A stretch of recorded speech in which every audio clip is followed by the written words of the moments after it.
Bencana tersebab ulah manusia.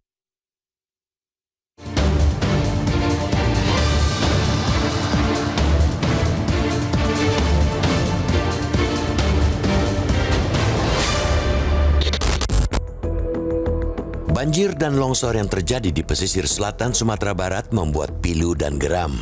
Bukan saja karena banjir yang memang kerap terjadi, rangkaian fakta yang terungkap belakangan sering menunjukkan bahwa ulah manusialah yang menjadi sumber petaka terbesar. Hal itu pula yang patut kita curigai dari banjir longsor yang terjadi pada 7 Maret 2024 di tanah Minangkabau. Hingga kemarin, bencana ini dilaporkan menelan 30 korban jiwa dan 6 orang masih hilang. Kerugian materi diperkirakan mencapai 236 miliar rupiah. Totalnya banjir itu melanda 12 daerah di Sumbar. 5 diantaranya berstatus darurat, yakni Kota Padang, Kabupaten Pesisir Selatan atau Pesel, Kepulauan Mentawai, Pasaman Barat atau Pasbar, dan Padang Pariaman. Betul, seperti yang dilansir BMKG pada hari naas itu, bahkan hingga 10 Maret, wilayah Sumbar diguyur hujan deras. Namun hujan tidak pernah jadi faktor tunggal untuk banjir, apalagi longsor. Selama kondisi alam terjaga, hujan tidak pernah menyalahi kodratnya sebagai berkah. Sebab itu pula, laporan banjir dan longsor nyatanya lebih sejurus dengan laporan kerusakan lingkungan ketimbang naiknya curah hujan.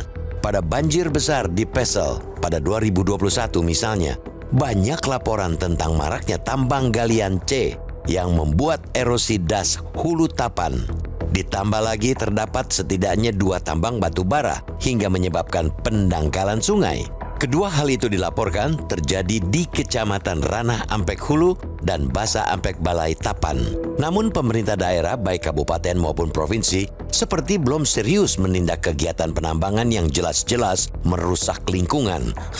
Berbagai pemberitaan soal aktivitas tambang ilegal di wilayah Pesel pun terus muncul di tahun-tahun berikutnya, bahkan semakin terang-terangan. Tidak hanya di Sumbar, di wilayah lain Nusantara yang belakangan juga terlanda banjir longsor seperti Bogor, Majalengka, dan Kuningan, alih fungsi lahan untuk pertanian, permukiman, dan pariwisata juga patut ditengarai ikut menjadi faktor. Di Desa Ciberem, Cisarua Bogor, yang beberapa hari lalu terjadi longsor, juga pernah mengalami longsor pada 2022. Meski tidak tepat di lokasi yang sama, wilayah dengan kontur miring itu memiliki risiko tinggi karena permukiman dan tempat wisata.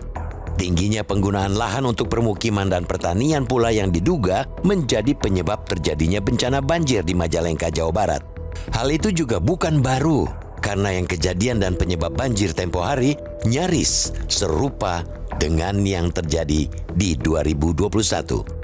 Sederet bencana itu menunjukkan jika faktor manusia berperan besar untuk mencegah maupun menimbulkan petaka. Bertumpu kajian tentang krisis cuaca, termasuk El Nino dan La Nina, yang siklusnya kian dekat dan semakin parah di 2030. Tidak akan bermanfaat selama tidak menjadi pijakan kebijakan pemerintah.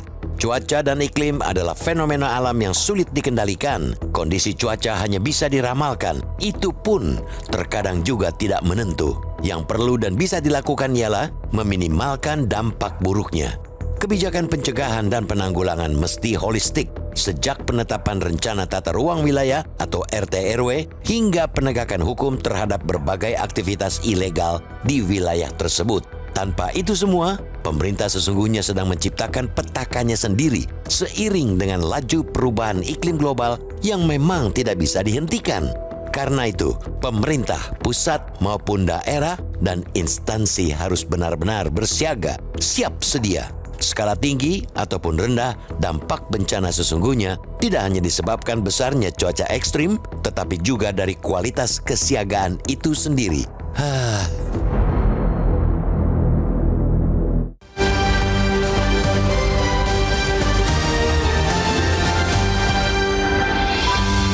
Jelajahi cara baru mendapatkan informasi. Download Metro TV Extend sekarang.